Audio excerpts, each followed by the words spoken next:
The conference room fell silent as the door opened. Jasmine Carter walked in wearing a navy blue business suit, her natural hair pulled back in an elegant bun, and behind her, holding onto her hand, was a 5-year-old boy with the most striking features. Deep brown skin mixed with beautiful Korean eyes that dangled with curiosity. Mrs. Kang's hand flew to her mouth. The color drained from her face so fast that her assistant thought she might faint. "No, it's impossible," Mrs. Kang whispered in Korean. Mr. Kang stood up so quickly his chair fell backward with a loud crash. His eyes were glued to the little boy. The boy looked up at Jasmine. "Mama, why is everyone staring at us funny?" Jasmine squeezed his hand gently, her heart pounding like a drum in her chest. She had practiced this moment 1,000 times in her mind. But now that it was happening, she felt like she couldn't breathe. "Good morning, Mr. and Mrs. Kang," Jasmine said in perfect Korean, her voice strong and clear. "Thank you for agreeing to meet with the new CEO of Carter and Associates." Mrs. Kang gripped the edge of the table. You're the CEO? You're the one who bought our company's debt." Jasmine smiled. Not a happy smile, but a smile that said, "I hold all the power now." "Yes," she said simply. "And I believe you owe me approximately $50 million. But we can discuss payment plans after we talk about something much more important." Her son tugged on her sleeve. "Mama, can I have my iPad now?" "You promised." Mr. Kang's legs seemed to give out. He sat down heavily, staring at the boy like he was seeing a ghost. "That child," he started, his voice shaking. "He looks just like your son." Jasmine finished his sentence. "Yes, he does. Because he is your grandson." The room exploded with gasps and shocked voices. But before anyone could say another word, the conference room door burst open again. Standing there, looking older and tired, was Min-Jun Kang, Jasmine's ex-husband. The man who had let his family throw her away like trash. His eyes met Jasmine's, then moved to the little boy. And then Min-Jun did something no one expected. He collapsed to his knees right there in the doorway. "Where are you watching this from? Drop your country in the comments below. And also subscribe, like, and comment. Let me take you back 7 years, to where this whole story began." Jasmine Carter was 24 years old, fresh out of business school, and working at a marketing firm in Los Angeles when she met Min-Jun Kang. He was in California for a business conference, representing his family's tech manufacturing company. Jasmine had been assigned to help with the marketing presentation for potential American investors. The first time she saw Min-Jun, he was struggling with a coffee machine in the break room, cursing softly in Korean. "Need help?" Jasmine asked with a smile. Min-Jun looked up, and when their eyes met, Jasmine felt something she'd never felt before, like the whole world had suddenly shifted. "Please," he said with an embarrassed laugh. "This machine is smarter than me." Jasmine showed him how to work it, and they started talking. One conversation led to coffee, coffee led to dinner, and dinner led to long walks under the California stars. Min-Jun was different from anyone Jasmine had ever dated. He was thoughtful and respectful. He asked about her dreams, her goals, her family. He actually listened when she talked. "You're going to run your own company someday," he told her one night as they walked on the beach. "I can see it in your eyes. You have fire." "What about you?" Jasmine asked. "What do you want?" Min-Jun looked sad for a moment. "I want to choose my own path. But in my family, the path is already chosen for you." They dated long distance for a year. Min-Jun flew to LA whenever he could. Jasmine used all her vacation days to visit him in Korea. Every moment apart felt like torture. "Marry me," Min-Jun said one evening during a video call. "I can't spend another day without you. Be my wife, Jasmine." Jasmine's heart soared. Yes, I'll marry you." But then came the hard part, telling his family. "You want to marry who?" Mrs. Kang's voice came through the phone so loud that Jasmine could hear it even though she wasn't on the call. She sat in Min-Jun's apartment in Seoul, her stomach twisting with anxiety as she listened to him argue with his mother. "Her name is Jasmine Carter, Mother. She's brilliant, kind, and I love her." "She's American? Black?" Mr. Kang's voice was cold as ice. "Have you thought about what this means for our family? For our business relationships? For our reputation?" "I don't care about any of that," Min-Jun shouted. "I care about Jasmine." "Then you're a fool," Mrs. Kang screamed back. "This family has standards. We have traditions. Your grandfather built this company from nothing. And you want to destroy our legacy by bringing in some. Mrs. Kang didn't finish the sentence, but Jasmine knew what word she wanted to use. The word made her feel small and worthless. Min-Jun's younger brother, Sung-ho, joined the conversation. Hyung, be reasonable. There are plenty of suitable Korean women. Women who understand our culture, our business. Why are you being so stubborn? Because I love her. Min-Jun's voice cracked with emotion. The argument went on for 2 hours. Finally, Mr. Kang made a decision. Fine, he said coldly. Bring her to Korea. Let us meet this woman.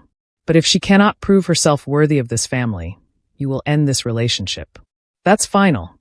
Min-Jun hung up and turned to Jasmine with worried eyes. They want to meet you. Jasmine tried to smile. That's good, right? They'll see that I'm serious about you. That I respect their culture. But deep down, she felt a knot of fear in her stomach. The Kang family home wasn't just a house, it was a palace. When Jasmine first saw it, her mouth fell open. The property had 3 buildings, a huge garden with a koi pond, and more rooms than she could count. Welcome, Mrs. Kang said when they arrived, her smile as fake as plastic flowers. I hope you're ready to learn what it means to be a Kang family wife. From day one, Mrs. Kang made Jasmine's life difficult. You hold chopsticks wrong, she'd say at dinner. In our family, we eat properly. Your Korean pronunciation is terrible. How will you raise Korean children if you can't speak correctly? You walk too loudly. A proper Korean wife moves like a gentle breeze, not a storm. Jasmine tried everything. She took Korean lessons every single day. She learned to cook traditional Korean food. She studied Korean customs and traditions until her eyes hurt from reading. But nothing was ever good enough. Min-Jun's sister-in-law, Hannah, seemed friendly at first. Don't worry, she'd whisper to Jasmine. Mother-in-law is tough on everyone. Just give her a grandson, and she'll love you forever. Those words would haunt Jasmine later. After 6 months of living in Korea and proving herself, the Kang family finally agreed to the wedding. But it wasn't a celebration, it was a business transaction. You will sign a prenuptial agreement, Mr. Kang told Jasmine the day before the wedding. If this marriage ends for any reason, you get nothing. No money, no property, nothing. Jasmine felt sick to her stomach, but she signed it anyway. She loved Min-Jun that much. The wedding was huge, over 300 guests, most of whom Jasmine had never met. Mrs. Kang had invited every important business partner and family friend, showing off her family's wealth and status. But Jasmine's family? Only her mother was allowed to come. Mrs. Kang said there wasn't enough room for Jasmine's siblings, cousins, or friends. Jasmine's mother whispered to her before the ceremony. Baby, are you sure about this? These people don't treat you right. I love him, Mama, Jasmine said. Love is enough. But love wasn't enough. Not even close. 1 month after the wedding, Mrs. Kang started asking the question. Are you pregnant yet? Not yet, Mother, Jasmine would answer politely. 3 months later. Still no baby? Are you doing something wrong? 6 months later. Jasmine, this family needs an heir. What is taking so long? The pressure was crushing. Every family dinner, every gathering, someone would ask about babies. Jasmine felt like her only value was in her ability to get pregnant. When she finally did get pregnant after 9 months of marriage, the whole family celebrated like she'd won the lottery. Mrs. Kang actually hugged her, the first time she'd shown any physical affection. Finally, my grandson is coming. It might be a girl, Jasmine said carefully. Mrs. Kang's smile disappeared. It won't be. I can feel it. It's a boy. But Jasmine never got to find out. At 11 weeks pregnant, she woke up in the middle of the night with terrible cramps. By morning, she was bleeding. By afternoon, the baby was gone. The doctor said it was a common first trimester miscarriage. That it happened to many women. That she could try again. But when Jasmine got home from the hospital, Mrs. Kang was waiting with cold eyes. What did you do? She asked. What? Jasmine couldn't believe what she was hearing. What did you do to lose my grandchild? Were you exercising too much? Eating wrong? Stressing yourself with your American habits? Mother, the doctor said it just happens sometimes. Nothing just happens. Mrs. Kang's voice was like thunder. You failed. You failed this family. Min-Jun tried to defend Jasmine, but his words felt weak. Like he was afraid of his own mother. That night, Jasmine cried herself to sleep while Min-Jun patted her back awkwardly, not knowing what to say. Jasmine got pregnant again 8 months later. This time, she was extra careful. She barely left her room. She followed every rule Mrs. Kang gave her. She ate only Korean food. She didn't exercise. She didn't stress. But at 13 weeks, she lost that baby too. Mrs. Kang didn't even try to hide her anger. 2 times, she yelled at a family dinner, while Jasmine sat there with tears streaming down her face. 2 times she's failed us. Maybe she's just not meant to have children, Sung-ho said, shaking his head like Jasmine was a broken machine. Hannah, the sister-in-law who had seemed so friendly, now looked at Jasmine with pity and disgust. It's sad, really. Some women just can't handle pregnancy. Min-Jun sat there silently, not defending his wife, not standing up to his family. That's when Jasmine realized the truth. Min-Jun loved her, but he loved his family's approval more. 1 year later, Jasmine got pregnant for the 3rd time. She didn't tell anyone for the first 3 months. She was too scared, too tired of the hope and the crushing disappointment. But at her 14-week checkup, the doctor heard the heartbeat and said everything looked perfect. Jasmine finally told the family. Mrs. Kang's response? We'll believe it when we see a healthy baby in our arms. Jasmine made it to 16 weeks. Then 17. Then 18. For the first time, she started to believe this baby might actually make it. She bought tiny baby clothes. She painted a nursery. She read parenting books. And then, at 19 weeks, during a family dinner where Mrs. Kang was criticizing everything Jasmine did, the cramping started. Jasmine knew that feeling. She'd felt it twice before. No, no, no, she whispered, standing up from the dinner table. Not again. Please, not again. But it was happening again. Min-Jun rushed her to the hospital, but it was too late. Baby number 3 was gone. When Jasmine came home from the hospital, her suitcases were packed and waiting by the door. What is this? She asked, her voice hollow and empty. Mrs. Kang stood in the hallway, her face hard as stone. You've had 3 chances, she said. 3 failures. This family cannot wait any longer. Mother, please, Min-Jun said weakly. Jasmine needs time to heal. She needs to leave. Mr. Kang's voice boomed through the house. We've been patient. We've been understanding. But clearly, there's something wrong with her. She cannot give us an heir. Jasmine looked at Min-Jun. Say something, she begged. Tell them this is wrong. Tell them I'm your wife and you love me. Min-Jun's hands were shaking.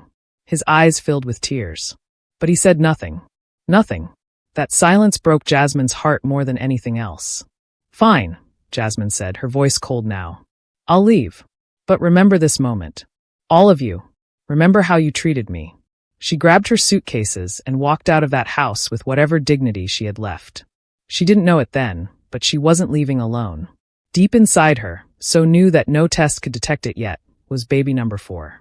A miracle baby. The grandson the Kang family desperately wanted. And they had just thrown him away. 5 years later, Jasmine stood in that conference room with her son. The heir the Kang family needed to save their failing company. Min-Jun was on his knees, staring at the boy with tears running down his face. Mrs. Kang looked like she'd seen a ghost. And Jasmine? Jasmine held all the power now. Shall we discuss business? Jasmine asked, her voice steady and strong. Or shall we discuss how you threw away your only grandchild? But there was something Jasmine didn't know yet. Something that would turn this whole story upside down. The Kang family was hiding a dark secret.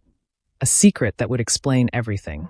Min-Jun stayed on his knees, his whole body shaking as he stared at the little boy. His name is what? Min-Jun whispered, his voice breaking. Jasmine's son looked at his mother with confused eyes. Mama, why is that man crying? That man, Jasmine said slowly, her heart pounding, is someone from Mama's past. Mrs. Kang finally found her voice. She stood up, her legs wobbling like she might fall down. How? How old is he? Jasmine smiled, but it wasn't a nice smile. Noah is 5 years old. Born exactly 9 months after you threw me out of your house like garbage. The math hit Mrs. Kang like a punch to the face. Her eyes went wide. You were pregnant? When we sent you away, you were pregnant. Yes, Jasmine said, and now her voice had anger in it. I was carrying your grandson when you packed my bags and threw me out. But you were too busy hating me to notice. Mr. Kang gripped the table so hard his knuckles turned white. This is impossible. You lost 3 babies.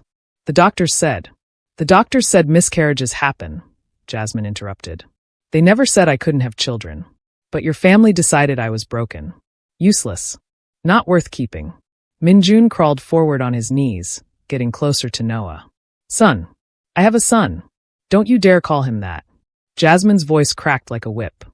You gave up the right to call him your son when you stood there silent and let your family destroy me. Noah started to look scared. Mama, are you mad? Jasmine took a deep breath and knelt down to her son's level. No, baby. Mama's not mad at you. Why don't you go with Miss Jennifer to the waiting room? She has snacks for you. Jasmine's assistant, a kind woman with a warm smile, came and took Noah's hand. Come on, sweetie. I have chocolate chip cookies. As soon as Noah left the room, Jasmine stood up tall and faced the Kang family with fire in her eyes. Now, she said coldly, let's talk about why I'm really here. Mrs. Kang tried to take control. You can't just walk in here after 5 years and... I can do whatever I want, Jasmine cut her off. Because I own your company's debt. $50 million that you need to pay back in 90 days. Or I take everything. This building, your factories, your patents, your name, everything. Mr. Kang's face turned red. You're lying. A woman like you couldn't possibly. A woman like me? Jasmine raised one eyebrow. You mean a smart woman? A businesswoman? The same woman you threw away because you thought she was worthless. She pulled out a folder from her briefcase and threw it on the table. There's the contract. All legal. All official. You took out loans to expand your business 3 years ago. But your company has been failing, hasn't it? Sales dropping. Investors pulling out. You're drowning in debt. Sung-ho, Min-Jun's brother, grabbed the folder and read through it quickly. His face went pale. It's real, he whispered. She really owns our debt. How? Mrs. Kang demanded. How does a woman we threw out with nothing have $50 million? Jasmine's smile was cold and victorious. You want to know? Fine. I'll tell you. She walked to the window and looked out at the city below. When you kicked me out, I went back to America with my suitcases and $300 in my pocket. I found out I was pregnant 2 weeks later. I was scared, alone, and broken. But I had something you never gave me credit for. I had brains. I had talent. And I had anger. Anger is a powerful motivator. Min-Jun finally stood up from the floor. Jasmine, please. Shut up, Jasmine said without even looking at him. You don't get to talk yet. She continued her story. I used my business degree and got a job at a small tech startup. I worked 18-hour days while pregnant. When Noah was born, I brought him to work in a baby carrier. I had no help, no family support, no husband, because mine abandoned me.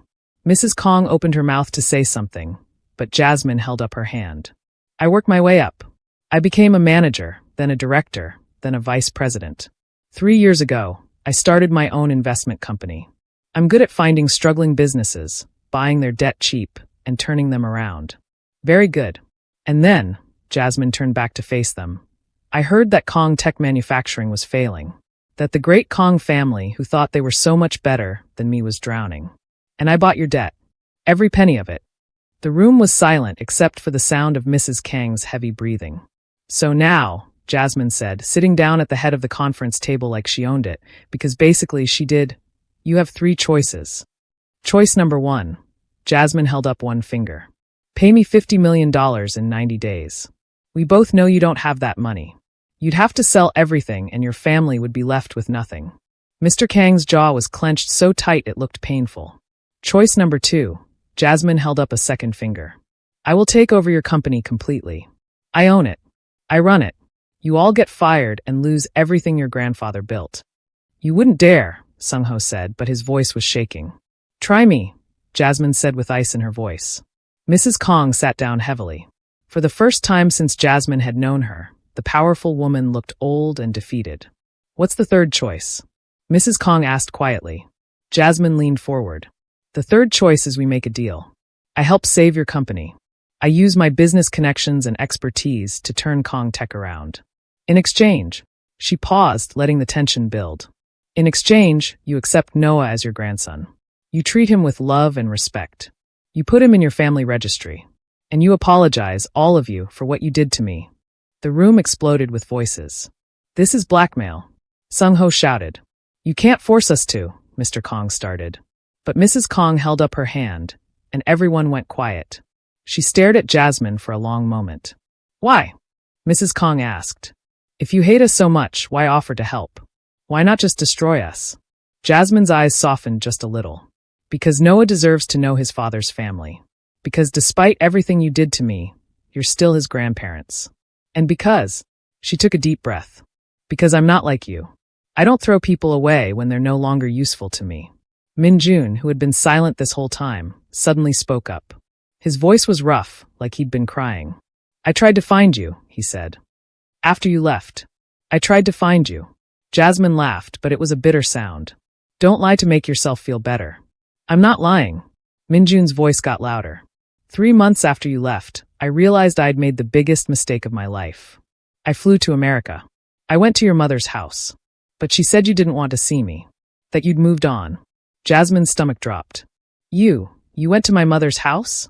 Your mother told me to leave you alone, Min-Jun said, tears running down his face now. She said you were building a new life, and I would only hurt you again. She said if I really loved you, I'd let you go. Jasmine felt like the floor was falling out from under her. Her mother had never told her Min-Jun came looking for her. But then Jasmine remembered. Her mother had seen how broken she was. How much pain Min-Jun's family had caused. Her mother was protecting her. It doesn't matter, Jasmine said, pushing the emotions down. You had your chance to stand up for me, and you didn't take it. One trip to America 3 months later doesn't erase that. Min-Jun looked like she'd slapped him. I was weak, he admitted. I was a coward. I chose my family's approval over the woman I loved, and I've regretted it every single day since. Regret doesn't change the past, Jasmine said. Suddenly, the conference room door burst open. Hannah, Sung-ho's wife, ran in looking panicked. I'm sorry to interrupt, but... She stopped when she saw Jasmine. Her face went white as a sheet. You, Hannah whispered. You're back. Something about the way Hannah said it made Jasmine suspicious. There was fear in Hannah's eyes. Real deep fear. Do I scare you, Hannah? Jasmine asked. That's funny, because you never seemed scared of me before. You seemed to enjoy watching me suffer. Hannah's hands were shaking. I didn't. I mean, Mrs. Kang noticed Hannah's strange behavior too. Hannah, what's wrong with you? Why do you look so guilty? I'm not guilty of anything. Hannah said too quickly, too loudly. Jasmine stood up slowly. Something was wrong here. Something big. What did you do, Hannah? Jasmine asked quietly. Nothing. I didn't do anything. But Jasmine remembered something. A memory that had always felt strange, but she'd never questioned. Before each miscarriage, Hannah had brought her special tea. Traditional Korean tea for pregnant women, Hannah had said with a sweet smile. It will make the baby strong. Jasmine had drunk that tea, trusting her sister-in-law. And within days, she'd lost each baby. All 3 times. The realization hit Jasmine like a truck. Her vision went blurry with rage. The tea, Jasmine said, her voice deadly quiet. You gave me tea before each miscarriage. Hannah backed toward the door. It was just tea. Regular tea. What tea? Mrs. Kang demanded, standing up. What is she talking about? Sung-ho grabbed his wife's arm. Hannah, what did you do? I didn't. I was just... Hannah's eyes darted around the room like a trapped animal. I was protecting this family. The room went completely silent. Protecting us from what? Mr. Kang's voice was low and dangerous. Hannah's face crumpled. Tears started running down her face. From her. From the outsider. I was protecting the Kang family name.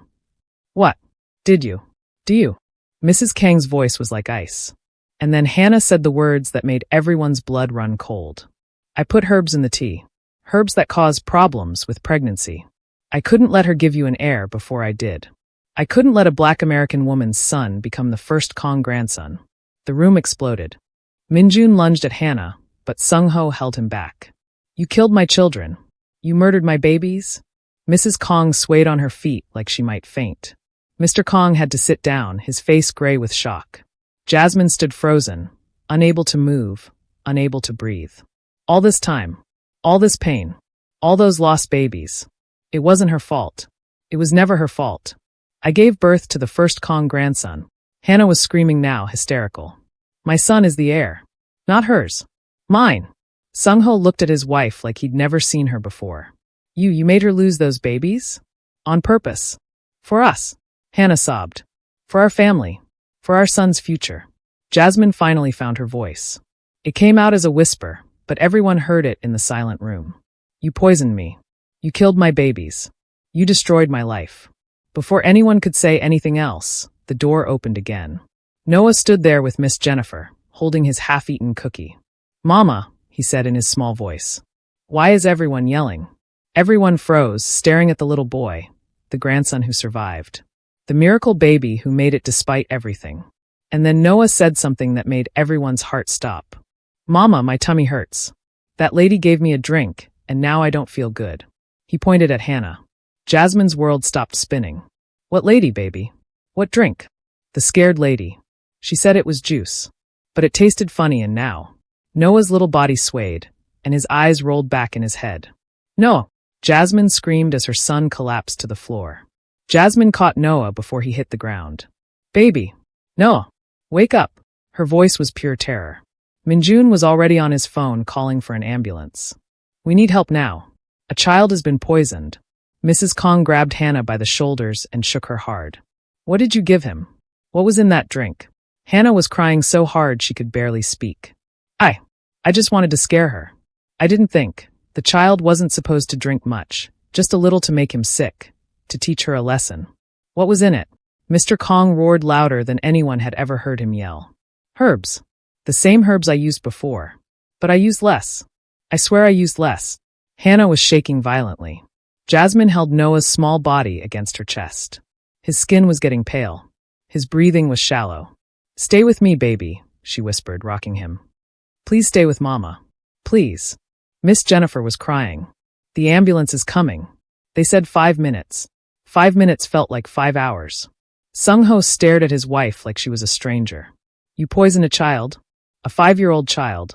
I didn't mean to hurt him badly." Hannah sobbed. "I just wanted her to know what it feels like. I wanted her to suffer like I." Slap! Mrs. Kang's hand connected with Hannah's face so hard that Hannah fell to the floor. "You monster," Mrs. Kang said, her voice shaking. "You absolute monster. What have you done to this family?" Mr. Kang was on the phone with the hospital, describing Noah's symptoms. His hands were trembling so badly he could barely hold the phone. Min-Jun knelt next to Jasmine, reaching out to touch Noah's face. "Please," he whispered. "Please let him be okay." Jasmine pulled Noah away from Min-Jun's touch. "Don't," she said through her tears. "This is your family's fault. All of it." "I know," Min-Jun said, tears streaming down his face. "I know. But please let me help. Please." The ambulance arrived in 3 minutes, the fastest response time in the hospital's history. Mr. Kang had called in every favor he had. The emergency room was chaotic. Doctors and nurses swarmed around Noah's small body. Jasmine tried to stay with him, but they pulled her back. "Ma'am, you need to let us work," a nurse said firmly but kindly. "That's my baby," Jasmine screamed. "That's my son." A doctor came over, a kind-faced woman in her 50s. "We're going to take care of him. But I need you to tell me exactly what he ingested. Every detail matters." Jasmine's mind was racing. "Some kind of herbs. The woman who gave it to him used the same herbs to cause miscarriages. I don't know what they're called." The doctor's face went serious. "We need to know exactly what herbs. Different plants require different treatments." Mrs. Kang, who had followed them to the hospital, grabbed Hannah's arm and dragged her forward. Tell them what you used or so help me." Hannah was shaking and crying. I don't know the English names. In Korean, they're called." She said several Korean words that Jasmine didn't understand. But the doctor's eyes widened. She turned to a nurse. "Get me activated charcoal for fluids and prep for gastric lavage. Now!" The medical team moved like lightning. Jasmine stood there, helpless, watching as they worked on her baby boy. The beeping machines, the urgent voices, the needles and tubes. It was all a nightmare. Min-Jun stood next to her, not touching her, but close. "He's strong," Min-Jun said quietly. "He looks just like you. Strong and brave." Jasmine didn't respond. She couldn't. All her energy was focused on Noah. 2 hours later, they were in a private waiting room. The Kang family sat on one side. Jasmine sat alone on the other side with Miss Jennifer. The silence was heavy and uncomfortable. Finally, Sung-ho spoke. "I'm divorcing her," he said flatly. "I'm calling the police. She's going to prison for what she did." "Prison isn't enough," Mr. Kang said, his voice hollow. "She murdered 3 of my grandchildren. She almost murdered a 4th. Mrs. Kang sat with her face in her hands, crying quietly. For the first time since Jasmine had known her, the powerful woman looked completely broken. "I didn't know," Mrs. Kang said through her tears. "I swear I didn't know what Hannah was doing. I thought it was just bad luck. I thought Jasmine was just... You thought I was defective," Jasmine said coldly. "You thought I was broken. You blamed me for something that wasn't my fault. Mrs. Kang looked up with red, swollen eyes. I'm sorry. I know those words mean nothing now, but I'm sorry. I was cruel to you. I judged you for your race, your culture, everything about you. And I blamed you for things you had no control over. You destroyed my life, Jasmine said, her voice cracking. You made me feel worthless. You made me believe there was something wrong with me. Do you know what that does to a person? I know, Mrs. Kang whispered. And I will never forgive myself. Min-Jun stood up and walked over to Jasmine. He knelt in front of her chair. Jasmine, I am so sorry. For everything. For not standing up to my family. For letting them treat you that way. For not being the husband you deserved. I failed you in every possible way. Jasmine looked at him with eyes full of pain. You let them throw me away when I was carrying your child. You chose them over me and Noah. How do I forgive that? You don't, Min-Jun said simply. I don't deserve forgiveness. But I'm begging you to let me be part of Noah's life. Let me try to be the father I should have been from the beginning. Before Jasmine could answer, the doctor walked into the waiting room. Everyone jumped to their feet. How is he? Jasmine asked, her heart pounding so hard she thought it might explode. The doctor smiled, a small, tired smile, but a smile. He's going to be okay. Jasmine's legs gave out. Miss Jennifer caught her before she fell. Thank God, Mrs. Kang sobbed. Thank God. The doctor continued. We were able to remove most of the toxic herbs from his system. The dose was small enough that it didn't cause permanent damage, but it was close. Very close. If he had drunk the entire cup instead of just a few sips, we would be having a very different conversation. Jasmine covered her mouth with her hands, holding back sobs of relief. He's awake now, the doctor said. A bit tired and confused, but asking for his mama. Can I see him? Jasmine asked. Of course. Follow me. Jasmine started to follow the doctor, but then turned back to the Kang family. Only me, she said firmly. Nobody else. Not yet. Min-Jun looked heartbroken, but he nodded. I understand. Noah was lying in a hospital bed that looked way too big for his small body. He had an IV in his arm and monitors beeping around him. But his eyes were open, and when he saw Jasmine, he smiled. Mama! Jasmine ran to his side and hugged him gently, careful not to disturb the medical equipment. Oh, baby. My sweet, brave boy. Mama, why am I in the hospital? Noah asked. His voice was small and tired. You got sick, baby. But the doctors made you all better. That juice the lady gave me tasted yucky, Noah said, making a face. I didn't like it. Jasmine's heart clenched. I know, baby. You don't have to drink anything from strangers anymore, okay? Only from Mama or people Mama says are safe. Noah nodded. Then his face got thoughtful. Mama, why was everyone crying and yelling? Jasmine took a deep breath. She had known this moment would come eventually. She just didn't think it would be today, in a hospital room, after her son had been poisoned. Baby, you know how sometimes Mama tells you stories about your daddy? Noah's eyes got wide and excited. Yeah, you said my daddy lives far away, and that's why I don't see him. Well, Jasmine said carefully, your daddy is here. In Korea. And so is your daddy's family. Noah sat up a little straighter, despite being tired. Really? My daddy is here? Can I meet him? Jasmine's heart was breaking and healing at the same time. Do you want to meet him? Yes, Noah said excitedly. I always wanted a daddy. My friend Marcus has a daddy who plays catch with him. Can my daddy play catch with me? Tears ran down Jasmine's face. I think your daddy would love that very much. What about grandparents? Noah asked. Does my daddy have a mama and papa? Yes, baby. You have grandparents. And an uncle. And they all want to meet you. Noah smiled so big. Wow. I have a whole family. This is the best day ever. Only a child could find joy in a moment like this, Jasmine thought. Only a child could be poisoned and end up in the hospital and still think it's the best day ever because he's meeting family. Jasmine stepped out of Noah's room and found the entire Kang family standing in the hallway, waiting. He wants to meet you, Jasmine said quietly. Mrs. Kang gasped. Really? Even after everything? He's 5 years old, Jasmine said. He doesn't know about everything. And I'm not going to tell him. Not yet. Not until he's old enough to understand. She looked at each of them seriously. But here are my rules. You will be kind to him. You will never, ever make him feel like he's not good enough because of his race or his mother. You will love him exactly as he is. If I see even a hint of the prejudice you showed me, you will never see him again. Understood? Everyone nodded quickly. And one more thing, Jasmine said, looking directly at Mrs. Kang. You will never badmouth me in front of him. Never. I am his mother. I raised him alone when you all threw us away. You will respect that. We will, Mr. Kang said firmly. You have my word. Jasmine took them into Noah's room, one at a time. Min-Jun went first.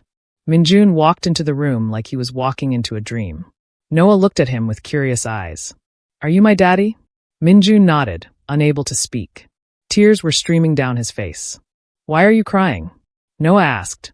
Are you sad? Min-Jun shook his head. No, son. I'm crying because I'm happy. So happy to finally meet you. That's silly, Noah said with a little laugh. People cry when they're sad, not happy. Sometimes, Min-Jun said, sitting carefully on the edge of the hospital bed. People cry when they feel too much happiness to keep inside. Noah thought about this. Okay, that makes sense, I guess. They stared at each other for a moment. You look like me, Noah said. We have the same eyes. Min-Jun smiled through his tears. Yes, we do. Do you know how to play catch? Noah asked hopefully. Min-Jun laughed, a real, genuine laugh mixed with crying. I'll learn. I promise I'll learn. Cool, Noah said. Then he yawned. I'm sleepy. Rest, son, Min-Jun said softly. I'll be right here when you wake up.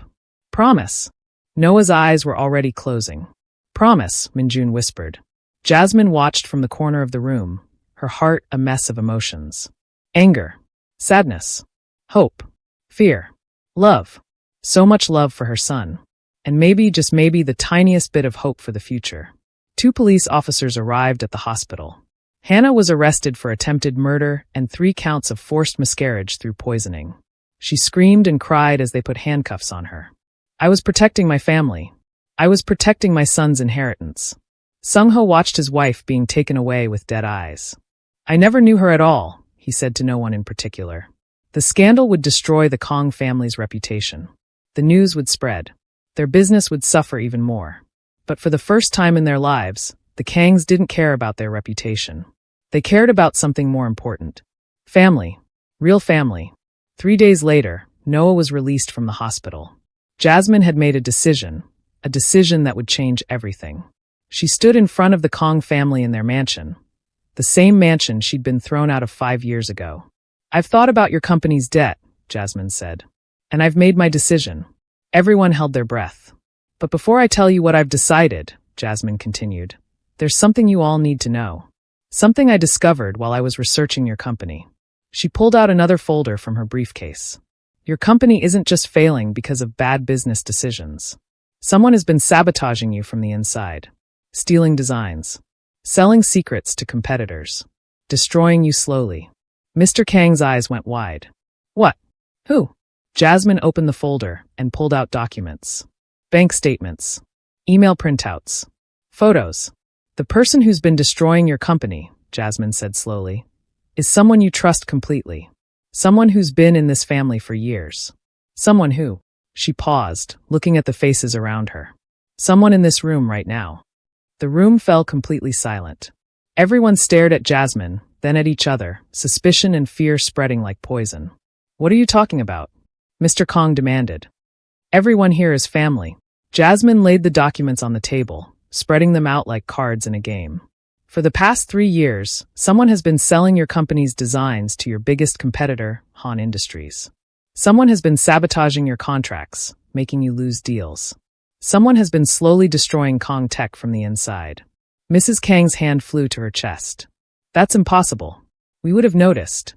You were too busy blaming each other for the company's failures to look for the real cause, Jasmine said. She pointed to bank statements. Look at these. Money transfers. $50,000 here. $100,000 there. All going to the same offshore account.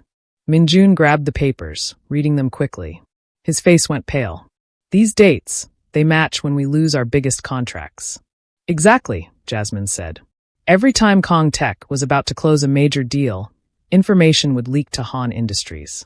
They'd undercut your prices or steal your designs. It's been happening for years. Sung-ho stood up, his chair scraping loudly. Who? Just tell us who. Jasmine looked around the room slowly, letting the tension build. Her eyes passed over Min-Jun, then Sung-ho, then Mr. Kang, and finally landed on Mrs. Kang. The account belongs to someone named Lee Ji-woo, Jasmine said. Mrs. Kang gasped. My brother? Your brother has been working with Han Industries for 3 years, Jasmine explained. He's been feeding them information in exchange for money and a promise of a high-level position in their company once Kang Tech collapses completely. Mr. Kang slammed his fist on the table. Ji-woo? My own brother-in-law? I gave him a job when no one else would hire him. I trusted him. He felt overlooked, Jasmine said, pulling out emails. These messages show his resentment. He thought he deserved to run Kang Tech instead of you. He was angry that you gave control to your sons instead of him. Mrs. Kang was crying again. My own brother destroyed us? How could he? Greed, Jasmine said simply. And jealousy. A dangerous combination. Min-Jun looked at Jasmine with new eyes. How did you find all this? We've had investigators looking for months. Jasmine smiled slightly. I'm very good at my job. And I have resources you don't have. When I bought your debt, I did a complete investigation. I found things your investigators missed because they were looking at competitors and business rivals. They never thought to look inside your own family. Sung-ho collapsed back into his chair. First Hannah poisoning babies, now Uncle Ji-woo betraying the company. What else is going to fall apart? Actually, Jasmine said, there's more. Everyone groaned. Jasmine pulled out one more document. When I was investigating, I found something else. Something about Hannah. Sung-ho's head snapped up. What about her? She's already going to prison for attempted murder. Her motives weren't just about protecting her son's inheritance, Jasmine said carefully. She had another reason for wanting me gone. She handed a document to Sung-ho. This is a medical report from 5 years ago. Hannah had a hysterectomy, a surgery that removed her uterus. She can never have more children. Sung-ho's hands shook as he read. What? But she said she wanted more kids. She always talked about giving our son a little brother or sister. She was lying, Jasmine said. The surgery happened because of complications from your son's birth. She didn't want anyone to know because in your family, a woman's value is measured by how many heirs she can produce. Sound familiar? Mrs. Kang flinched at those words. So when I showed up pregnant 3 times, Hannah saw me as a threat, Jasmine continued. If I gave birth to healthy Kang grandsons, her son wouldn't be special anymore. She'd lose her position in the family. So she poisoned me.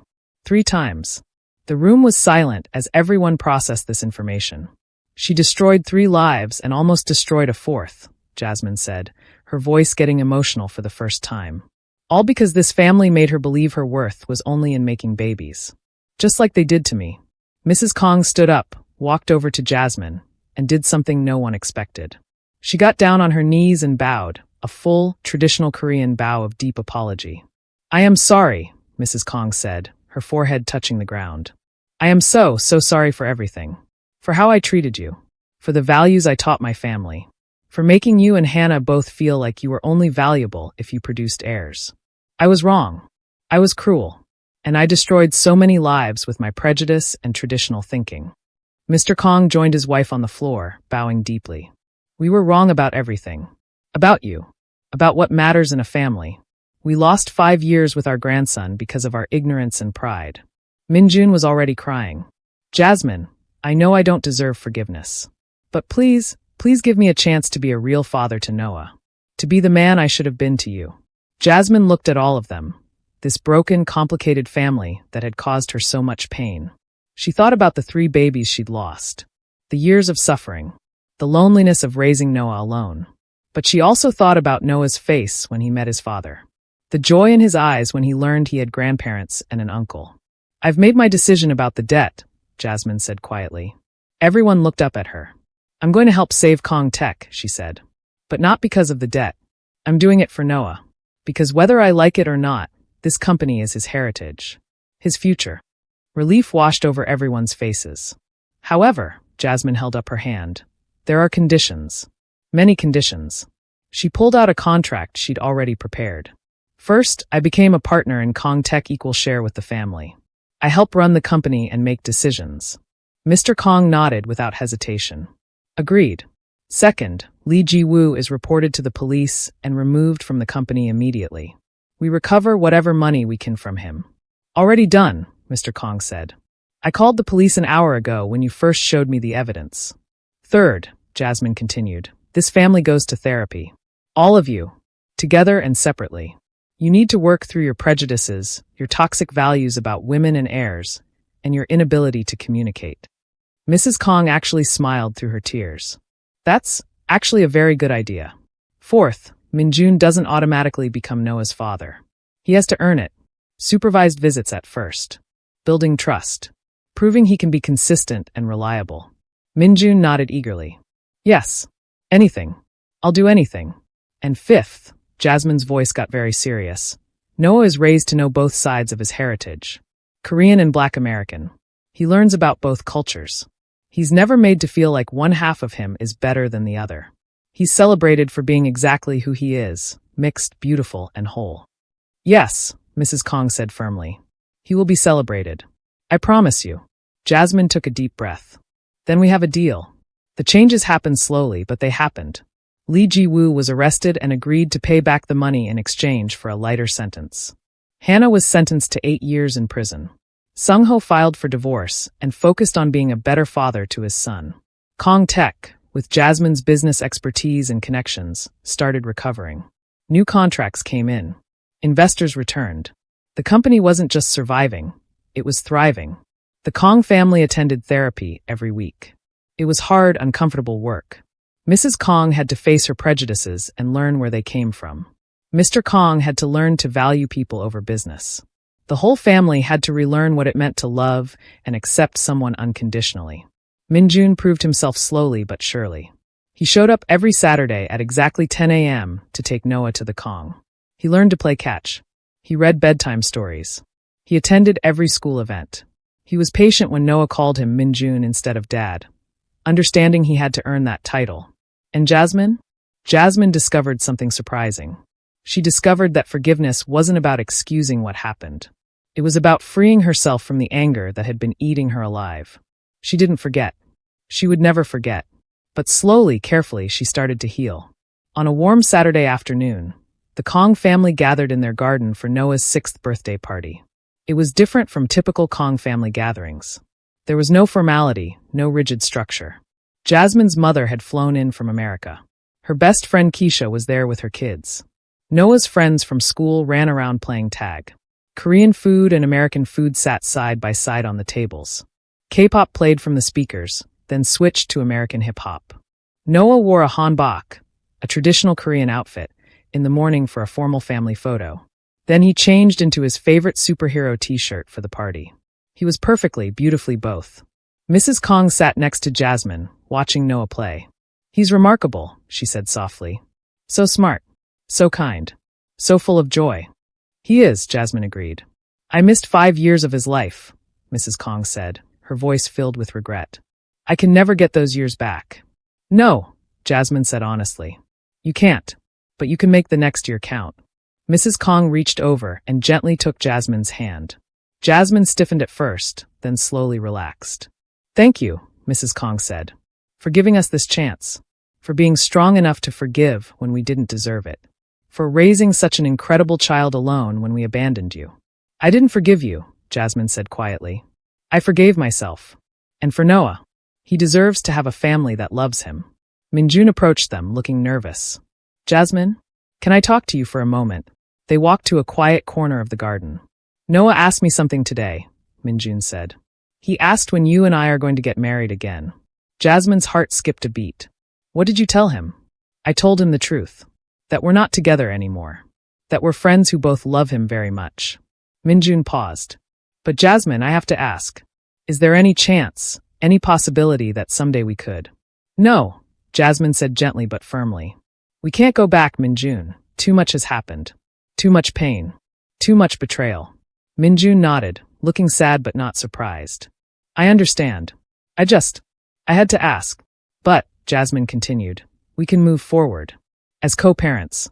As friends, maybe eventually. We can give Noah a family, even if it doesn't look like a traditional family. Min-Jun smiled through his sadness. A family that celebrates all of who he is. Exactly, Jasmine said. As the sun began to set, casting golden light over the garden, Noah ran up to Jasmine and grabbed her hand. Mama, come on. We're going to cut the cake. Jasmine let her son pull her toward the big table where a beautiful cake sat, half decorated with Korean characters, half with American superhero designs. The whole family gathered around. Korean grandparents and American grandmother. Korean uncle and American Auntie Keisha. A father trying to make up for lost time, and a mother who had survived everything life threw at her. It wasn't a perfect family. It was complicated and messy and still healing from deep wounds. But it was real. It was honest. And it was full of love. "Make a wish, baby," Jasmine told Noah as he stood in front of the cake with candles glowing. Noah closed his eyes tight, thinking hard. Then he blew out all 6 candles in one big breath. "What did you wish for?" Keisha asked. Noah grinned his beautiful mixed heritage smile. "I can't tell you or it won't come true. But I can tell you this. I wished for everyone I love to be happy. Because when you're all happy, I'm happy too." Mrs. Kang started crying again, but this time they were good tears. Mr. Kang put his arm around his wife. "We don't deserve this child." "No," Jasmine agreed, looking at her son with overwhelming love. "But we can try to deserve him. Every single day we can try." And that's exactly what they did. Kang Tech became one of the most successful companies in Korea, known not just for their products but for their inclusive hiring practices and family-friendly policies. Noah grew into a confident, bilingual 9-year-old who moved easily between Korean and American culture. He played piano and also basketball. He ate kimchi and also loved macaroni and cheese. He was proud of every part of himself. Min-Jun never remarried. He dedicated himself to being the best father possible, and over time, Noah started calling him Dad. Mrs. Kang became an advocate for interracial families in Korea, speaking publicly about her past prejudices and what she'd learned. Jasmine eventually started dating again. A kind lawyer named David who loved both her and Noah without reservation. The Kang family still had problems.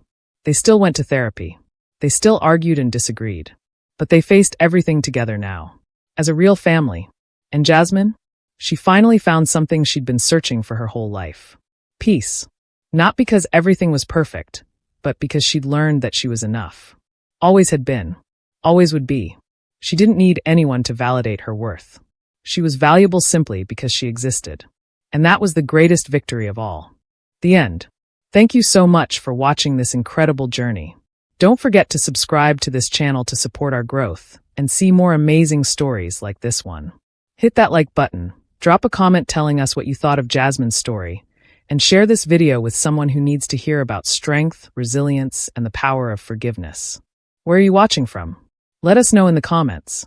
See you in the next story.